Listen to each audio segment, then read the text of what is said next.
Имав само 8 години кога Есма и Стево дојдоа кај мојата баба. Јас сум дете на разведени родители.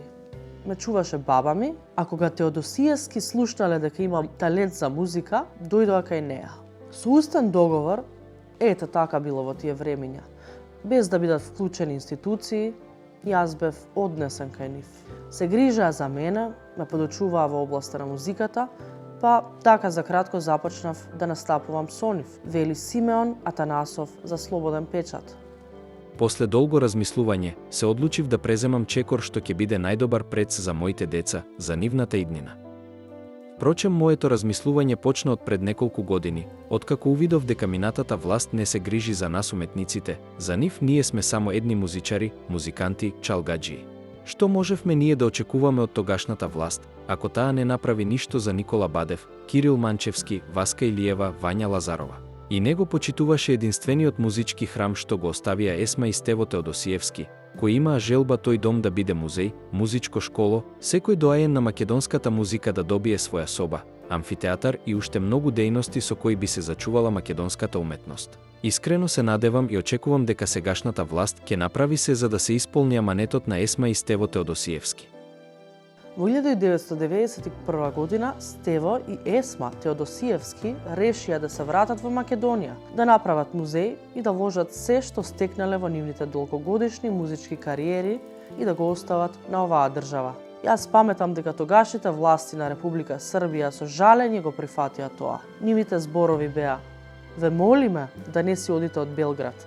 Ние ќе ви изградиме музеј каде што ќе посакате", објаснува Симеон Атанасов. Сепак, на инсистирање на Стево, се преселивме во Скопје и така почнаа проблемите. Сигурно многумина од вас ќе се сетат на големиот наслов "На водно нема да чука тарабука".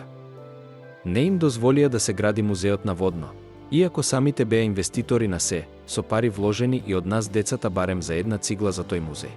Со големи маки и напор добија дозвола музеот да се гради на Кале. Додека музеот се градеше, ние спиевме во камп Приколка 2 години, објаснува тој. Еден дел од музеот некако се изгради, барем некои простории, за ние да се сместиме внатре, но требаше уште многу за да се заврши. Сите деца, кои Есма и Стево ги изгрижуваа и едуцираа, си заминаа, а јас останав бидејќи немав каде да одам. Почина Стево, остави еден куп проблеми со кои требаше да се справува Есма. Долгови за градба, мајстори, дрвени прозорци од кои дуваше, бидејќи беа ставени колку да се каже дека има прозор и така натаму. Почнавме да работиме и некако се гледаше крајот на таа градба. Не е малку, но сепак не беше се уште се завршено.